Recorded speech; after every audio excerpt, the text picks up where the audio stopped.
kura dare wese anaenda kusaidu.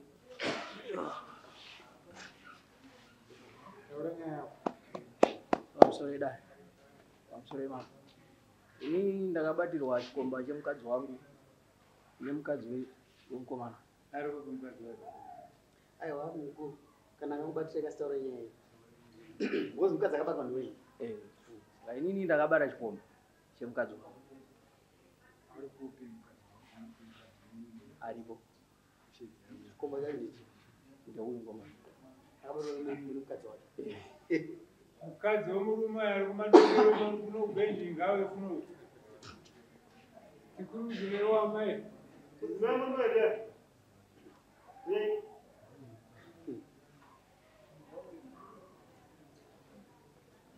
Mukadzi wauyu ari mukadzi wauyu aripo. Amsuzi. Akabatira chikomba kanofana kunge aripo. aribe Panyaya. Mukadzi wokoyene. Good. Aiwa ka. Mukadzi wouyu anotsvagwa neuyu. Yangooneka kuenda kudai. Uyu ndiye anotsvaga munhu akamubatira chikomba. Ndiye anofanira uyo ndiye unofanira kumutsvaga. Akakubatira chikomba. Ngaraya.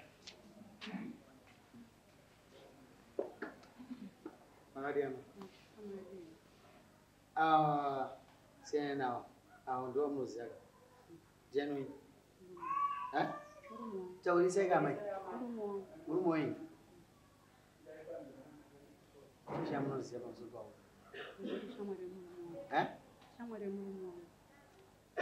Shamare murumo wengi. Kaulisa abanda kumona wama. Shamare murumo wengi. Ufana yondoka mukutunga munhu.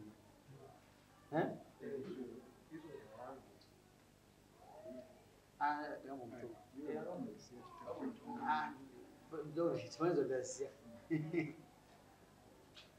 Mama hii. Uyu shamwari murumo hii. Titaurire shamwari.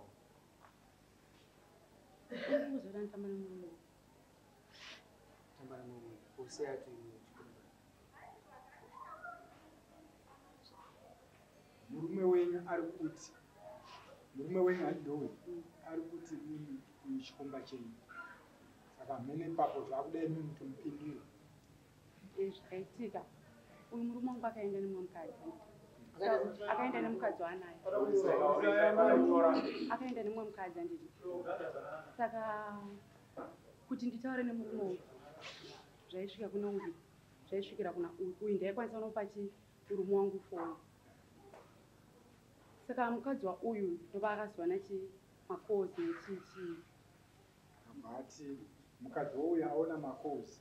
Ndobva aenda kuno uyu. Vanoudza kuti ari kudala nemurume. Vanga vanetsana nemurume wake. Vanga vanetsana nemurume. Saka imimi mai uyu aifona.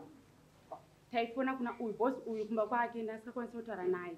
Bosi mukadzi wakanga asingabvumi kutaura neni pafoni yake. Ndaiti ndakafona kumukadzi. Ndaiti ndakafona kumukadzi. Mukadzi airamba kupa murume wangu foni. Mukadzi wake uyu. Saka ndebva ndafona kuna uyu kuti ndipire wanshi baba tafara foni kuti vana batafara.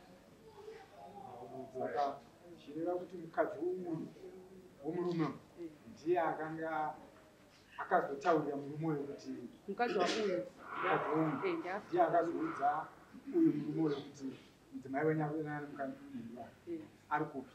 Mukadzi wani? Mukadzi wa uyu? Nikasara mumba kwavo ndamuona. Ari kupi mukadzi uyu akakuudzai kuti mudzimai wako anoenana? Handisi kuzoona aitotarisira kuti ndotowaona pano. Aiwa utarisireka. Waifanira kutopa Samoni. Rakaenda Samoni. Uyu nokuti inzwaka kuti tigone kufamba zvakanaka tisarasike panyaya.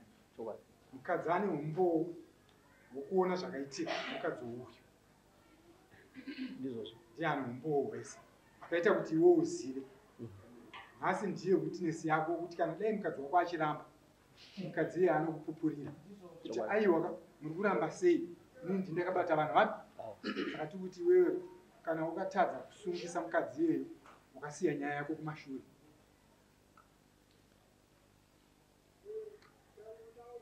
Akura dare ndiwe. Sei usina confidence nezvekuita. Ayo confident nadzo baba. Ndiudzika nyaya yacho. Wakaba message yaiti. Message zvakaitika baba nawo yevanhu mama. Message yaiti.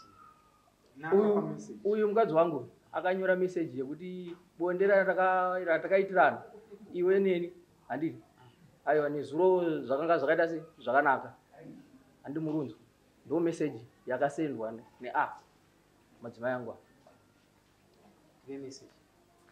mameseji acho anayo mukadzi wacho ndiani mameseji Alright. Unakadzi wangani? 2.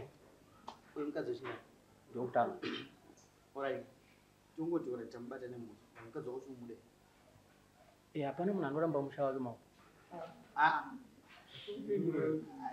Blanket answer. Pandiri nini haishandi. Ndizvo unofunga pamusoro mukadzi wako unomuda here? Mukadzi wangu ndomuda. Baba hazoti wataurika nechii.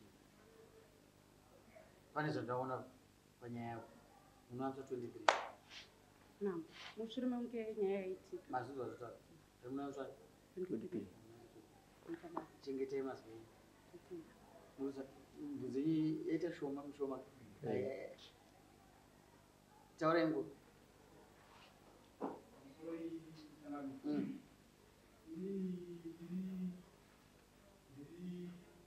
Sekuru mukomana uyu unoora zvikuru wangu naui tatsanura kwaita mukomana uyu tine nguva yatakagara semhuri hama dzemudzimai nomuzukuru wangu neni nemuzukuru wangu musikana asiso nemuzukuru wangu tiri kuvavavo tichiedza kutienzanise nyaya iyoyi mushure meuke indaipirwa nemuzukuru wangu kuti asi kuti ndozvati nyaya yauya nemukadzi weshamwari yangu kana wakuya mukadzi wake ndeyakaenda kumupisa tsanavaazvaifamamo ndaedza kuitsanangura nyaya iyi merenguru musaexhausti mazvo ndatihavisa 23 ari mutoziziva kana ari munhu anofunga mafungira ndaita ini vese vari kunogwa vanotanga kutonga nhasi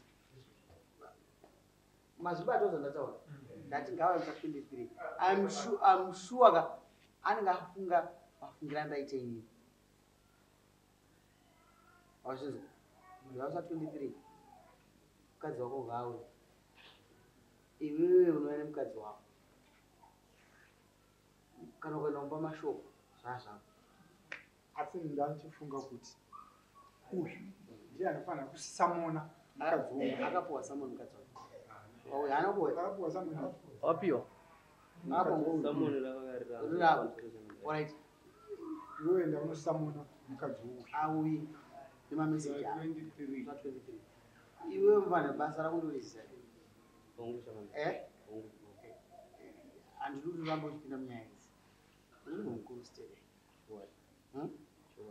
munhu mukuru stere mufana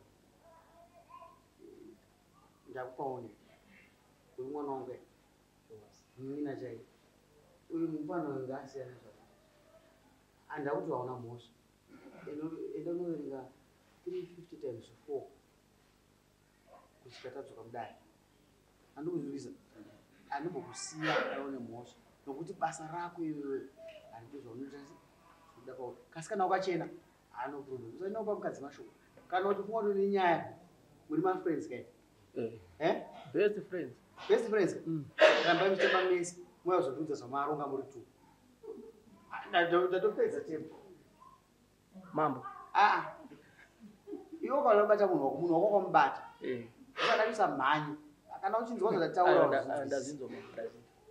amai ava vanotamba vese anoluza imba ndimi noenda kumba kwenyu kasi ava vangoroza kuti hashamai but ave nekosheni kuti mukadzi wangu namba yakatamba vese asi azvozvataura wazvozvataura izongouya muchitiudza kuti iyi nyaya itapedza wako wega unoendera nechi hatikwirira nenyaya yenyu nokuti yakapera kudhara uye ane mhosva endai zvinyu ndizoti ane mhosva iye akuzoziva asisi mazisa anotaura kuti munhu aribyuti ndagara panapa ndikuona zvese asi pana wangu inotaura shamwari yako bozongoya maronga nokuti mukadzi wako akanivhetwa yoyaita 350 1.4 ndozvandikutarisira chiendai kuno Ah, ndakubata.